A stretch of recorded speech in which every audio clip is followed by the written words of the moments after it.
Doctor B.R.. Ambedkar বিতর্কিত নেতা না সংবিধানের রচয়িতা? সত্যটা কী? আজকে এই ভিডিওর মাধ্যমে বিভিন্ন বিষয় নিয়ে আলোচনা করব। প্রকৃত বিতর্কটা কী? তাহলে আর দেরি না করে শুরু করা যাক। Welcome to my channel history IQ. একদিকে সংবিধানের স্থপতি, অন্যদিকে সমাজের নানা বিতর্কের কেন্দ্রবিন্দু। কে আসল আম্বেদকর? তিনি কি জাতির নেতা নাকি শুধুই একটি সম্প্রদায়ের প্রতিনিধি? তুমি কি কখনো এমন এক গল্প শুনেছ যেখানে একজন মানুষ নিজের জাতির বিরুদ্ধে বিদ্রোহ করে সমাজের নিয়ম ভেঙে শুধু কলম আর জ্ঞান দিয়ে বদলে দিয়েছেন ইতিহাস? শুধু কলম আর জ্ঞান। তুমি কি জানো এমন একজন মানুষকে যিনি কেবল একটা নাম নন, একটা বিপ্লব? স্কুলে গেলে কেউ পাশে বসতে দিত না। জল খেতে চাইলে শিক্ষক বলতেন, তুই নিচু জাত, তোর জন্য আলাদা পাত্র আছে। তবে ভীম হাল ছাড়েননি। একদিন এমন কিছু করব যাতে এই সমাজ আমার পরিচয় দিয়ে নয়, আমার কাজ দিয়ে আমাকে চিনবে। ভাবতে পারো, 1913 সালে যখন দেশে ছোঁয়াছুঁয়ির কড়াকড়ি, তখন এক নিম্নবর্ণের ছেলে বিদেশে গিয়ে পড়েছেন অর্থনীতি। অসহ্য বৈষম্যের মধ্যেও ভীম বলেছিলেন, আমার অস্ত্র হবে জ্ঞান, আমার ঢাল হবে যুক্তি। এই অংশটা ছাত্রদের জন্য সবচেয়ে বড় অনুপ্রেরণা, কারণ তিনি প্রমাণ করেছেন জন্ম নয়, জয় আসে মেধা দিয়ে। কি করেছেন তিনি আমাদের ভারতবর্ষের জন্য? ভারতের সংবিধান রচনার নেতৃত্ব। তিনি ছিলেন সংবিধানের খসড়া কমিটির চেয়ারম্যান এবং ভারতীয় সংবিধানের মূল রূপকার। সংবিধানে সামাজিক ন্যায়, সমতা, ধর্মনিরপেক্ষতা এবং মৌলিক অধিকার প্রতিষ্ঠার পেছনে তার গুরুত্বপূর্ণ ভূমিকা ছিল। শ্রম ও কাজের পরিবেশ উন্নয়নের আইন প্রণয়ন। তিনি শ্রমিকদের পক্ষে বহু নীতি প্রণয়ন করেন, যেমন 8 ঘন্টা কাজের সময়, মজুরি সুরক্ষা, কারখানা শ্রমিকদের অধিকার সুরক্ষা ইত্যাদি। তিনি ছিলেন জাতিভিত্তিক বৈষম্যের ঘোরতর বিরোধী। অস্পৃশ্যতা দূরীকরণ ও দলিতদের অধিকারের জন্য আমৃত্যু লড়েছেন ডক্টর বি.আর. আম্বেদকর।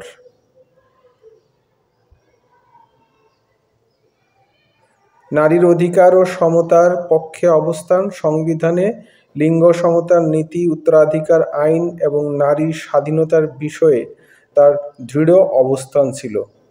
লিঙ্গ সমতা, উত্তরাধিকার ইত্যাদি। গান্ধীর সঙ্গে তার বিরোধের মধ্যেও 1932 সালে পুনা প্যাক্ট স্বাক্ষরের মাধ্যমে দলিতদের জন্য পৃথক রাজনৈতিক প্রতিনিধি পাওয়ার অধিকার নিশ্চিত করেন। শিক্ষা, চাকরি এবং রাজনীতিতে অনগ্রসর শ্রেণীর জন্য সংরক্ষণের ধারণা তিনিই প্রবর্তন করেন, যাতে পিছিয়ে পড়া জনগোষ্ঠীর উন্নয়ন হয়। তিনি ছিলেন প্রথম ভারতীয় যিনি অর্থনীতিতে পিএইচডি করেন কলম্বিয়া ইউনিভার্সিটি থেকে।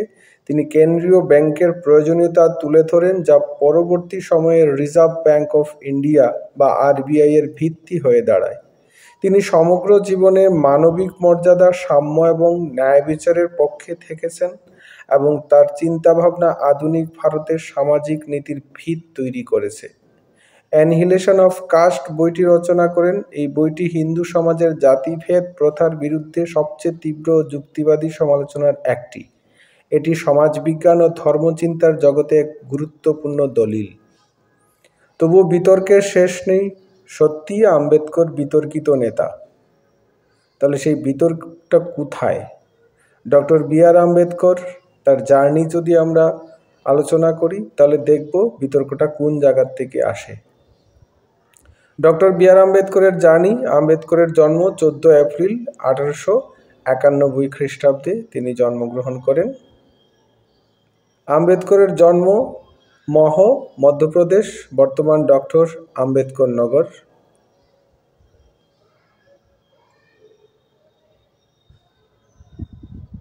আম্বেদকরের মৃত্যু 6 ডিসেম্বর 1956 খ্রিস্টাব্দে। মাত্র 65 বছর বয়সে তার মৃত্যু হয়েছিল। অন্যান্য নাম: বাবা সাহেব আম্বেদকর। জাতীয়তা ভারতীয়। আম্বেদকরের পিতা রামজি মালোজি সকপাল। আম্বেদকরের মায়ের নাম ছিল ভীমাবাই, স্ত্রী রমাবাই আম্বেদকর এবং ডক্টর সবিতা আম্বেদকর। তিনি ভারতীয় সংবিধানের জনক হিসাবে পরিচিত এবং ভারতের প্রথম আইনমন্ত্রী ছিলেন ডক্টর বি আর আম্বেদকর। তিনি নতুন সংবিধানের খসড়া কমিটির চেয়ারম্যান ছিলেন। 1923 সালে তিনি বহিষ্কৃত হিতকরণী সভা, বহিষ্কৃত কল্যাণ সমিতি প্রতিষ্ঠা করেন, যা নিপীড়িতদের মধ্যে শিক্ষা ও সংস্কৃতি ছড়িয়ে দেওয়ার জন্য নিবেদিত প্রাণ ছিল।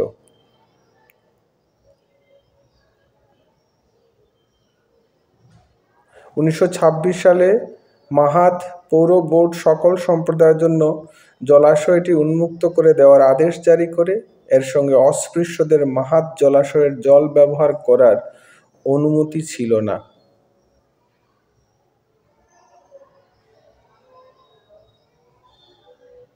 তিনি 1927 সালে মার্চ মাসে হিন্দুদের বিরুদ্ধে মাহাত সত্যাগ্রহের নেতৃত্ব দেন, যারা পৌর বোর্ডের সিদ্ধান্তের বিরোধিতা করেছিল। 1930 সালের নাসিকের কালারাম মন্দিরে ডক্টর আম্বেদকর কর্তৃক শুরু করা মন্দির প্রবেশ আন্দোলন মানবাধিকার ও সামাজিক ন্যায় বিচারের সংগ্রামের আরেকটি মাইল ফলক ছিল। মানবাধিকার, সামাজিক ন্যায় বিচারের সংগ্রাম। ডক্টর বি আর আম্বেদকর লন্ডনে অনুষ্ঠিত 3টি গোলটেবিল বৈঠকে 1930 থেকে 32 যোগ দিয়েছিলেন এবং প্রতিবারই অস্পৃশ্যদের স্বার্থে তার মতামত জোরালোভাবে তুলে ধরেছিলেন। 1936 খ্রিস্টাব্দে Ambedkar founded the independent labour party.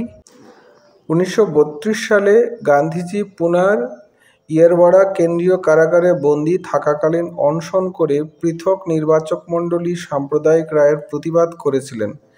এর ফলে পুনা চুক্তি স্বাক্ষরিত হয়েছিল আম্বেদকরের সঙ্গে গান্ধীজির।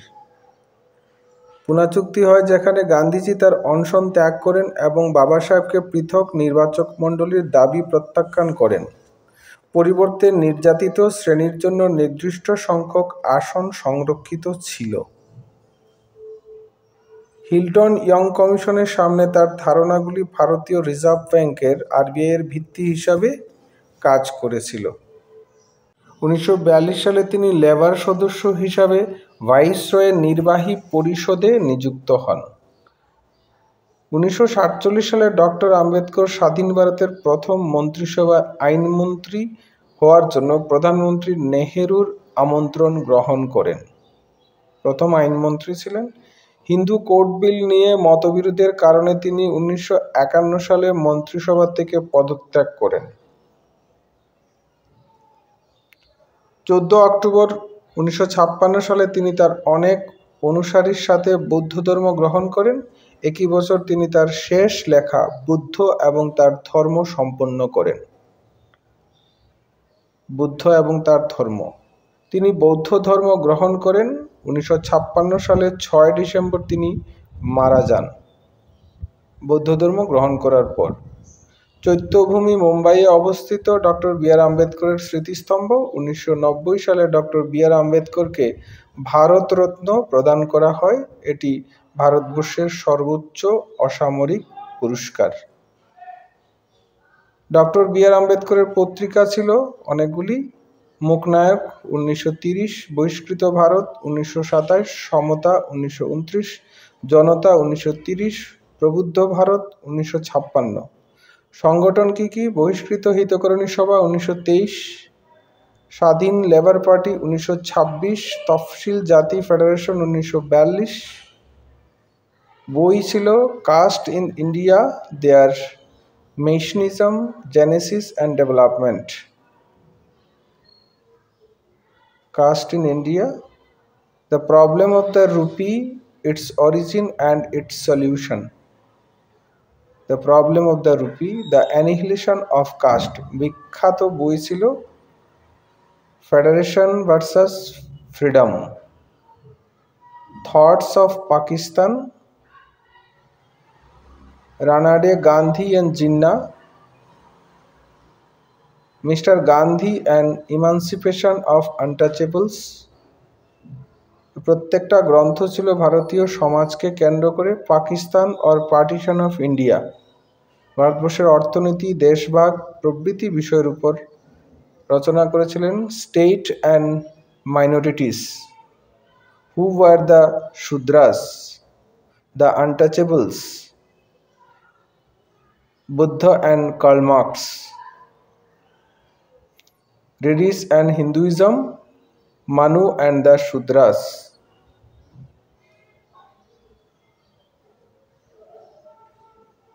এই প্রত্যেকটা বই ভারতবর্ষের সামাজিক, অর্থনৈতিক, রাজনৈতিক এবং দেশভাগ প্রত্যেকটা বিষয়কে কেন্দ্র করে তিনি রচনা করেছিলেন। ডক্টর বি আর আম্বেদকর ছিলেন তার পিতামাতার 14তম এবং শেষ সন্তান।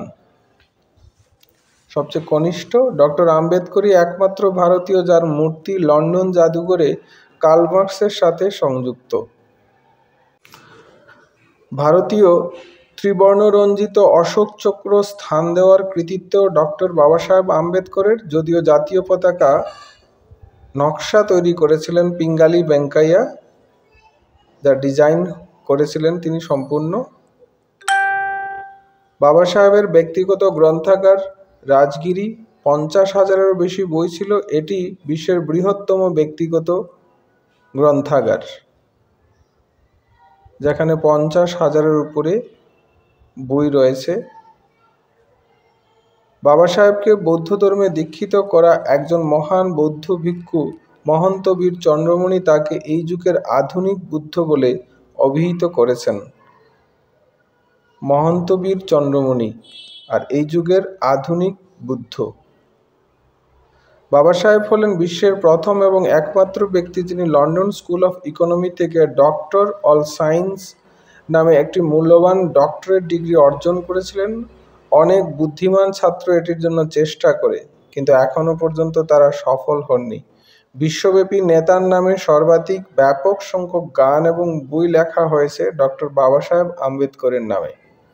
আম্বেদকর ভারতবর্ষের ইতিহাসে একজন বিরল ব্যক্তিত্ব, যিনি সার্বিক ক্ষেত্রে ভারতীয় সমাজে তার ছাপ রেখে গেছেন। গভর্নর লিনলিথগো এবং মহাত্মা গান্ধী বিশ্বাস করতেন যে আম্বেদকর 500 স্নাতক এবং হাজার হাজার পণ্ডিতের চেয়েও বেশি বুদ্ধিমান। আর এই কথাটা তার কর্ম এবং তার পদ্ধতি এবং ভারতবর্ষের সার্বিক ক্ষেত্রে তার অবদানকে স্মরণ করে বলাই যেতে পারে। পঞ্চত্রিত ঘোষণা। কেন্দ্র সরকার ডক্টর বি আর আম্বেদকরের জীবনের গুরুত্বপূর্ণ 5টি স্থানকে পঞ্চত্রিত হিসাবে ঘোষণা করেছেন। জন্মস্থান মহু, মধ্যপ্রদেশ। শিক্ষাস্থান লন্ডন স্কুল অফ ইকোনমি। দীক্ষাভূমি নাগপুর। মহাপরিনির্বাণ ভূমি দিল্লি, যেখানে তার মৃত্যু হয়। চৈত্যাভূমি Mumbai. Ambedkar memorial at 26 Alipur road, Delhi. আম্বেদকরের জন্মদিন 14 এপ্রিল, আম্বেদকর জয়ন্তী। প্রতি 14 এপ্রিল সেটা পালন করা হয়। আম্বেদকরের মৃত্যুদিন 6 ডিসেম্বর, যেটাকে মহাপরিনির্বাণ দিবস বলা হয় বৌদ্ধ ধর্ম অনুসারে। Statue of equality Mumbai Maharashtra, উচ্চতা 350 ফুট। স্ট্যাচু সহ প্ল্যাটফর্মটি, এটি বিশ্বের অন্যতম বৃহৎ আম্বেদকরের মূর্তি। এটা মুম্বাই মহারাষ্ট্রতে রয়েছে। বিশ্বের অন্যতম বৃহৎ আম্বেদকরের মূর্তি। Statue of social justice Vijayawada. সামাজিক ন্যায়। আম্বেদকরকে নিয়ে এত বিতর্ক কেন? এখন আলোচনা করব এত বিতর্ক হয় এই ব্যক্তিকে নিয়ে। প্রথম বিতর্ক, তিনি কি শুধুই দলিতদের নেতা ছিলেন? কিছু মানুষ বলেন তিনি শুধুই দলিতদের নেতা ছিলেন। আসলে কি এটা সত্য? কিন্তু ইতিহাস বলে তিনি শ্রমিক আন্দোলন, মহিলাদের অধিকার, জলনীতি, সংবিধান সব কিছুর সঙ্গেই যুক্ত ছিলেন। তার সার্বিক ক্ষেত্রে তার অবদান ছিল, শুধুমাত্র দলিতদের ক্ষেত্রেই নয়। একজন নেতাকে তার দর্শন ও কাজ দিয়ে বিচার করতে হবে, শুধুমাত্র তার পরিচয় দিয়ে নয়। শুধু পরিচয় দিয়ে করলে সেখানে ভুল এবং বিতর্ক হতে বাধ্য। তিনি কি হিন্দু ধর্মের বিরুদ্ধে ছিলেন? বিতর্ক 2। তিনি কাস্ট সিস্টেমের বিরোধিতা করেছিলেন, ধর্মের নয়। এই কথাটা মনে রাখতে হবে। সামাজিক বিভেদের বিরোধিতা করেছেন। 1936 সালে অ্যানিহিলেশন অফ কাস্ট পুস্তকে তিনি কাস্ট সিস্টেমকে আক্রমণ করেছিলেন। হিন্দু ধর্মকে কোথাও তিনি আক্রমণ করেননি। ধর্ম ও সমাজ ব্যবস্থা এক নয়, সমালোচনা মানেই শত্রুতা নয়, এই কথাটা মনে রাখতে হবে। আর 3 নম্বর বিতর্ক, কেন তিনি বৌদ্ধ ধর্ম গ্রহণ করলেন? তিনি প্রতিজ্ঞা করেছিলেন, আই উইল নট ডাই এ হিন্দু, মানে যখন পর্যন্ত ভারতবর্ষে এই বিতর্ক যাচ্ছিল না জাতিগত, 1956 সালে 5 লক্ষ অনুগামী সহ বৌদ্ধ ধর্মে দীক্ষা গ্রহণ করেন। একজন মানুষ নিজের আত্মিক মুক্তির পথ খুঁজতে পারে, এটা তার সাংবিধানিক অধিকার এবং ভারতবর্ষ সেই ভূমি। 4 নম্বর বিতর্ক, তিনি কি ভারতের সংবিধান একাই লিখেছেন? তিনি ড্রাফটিং কমিটির চেয়ারম্যান ছিলেন।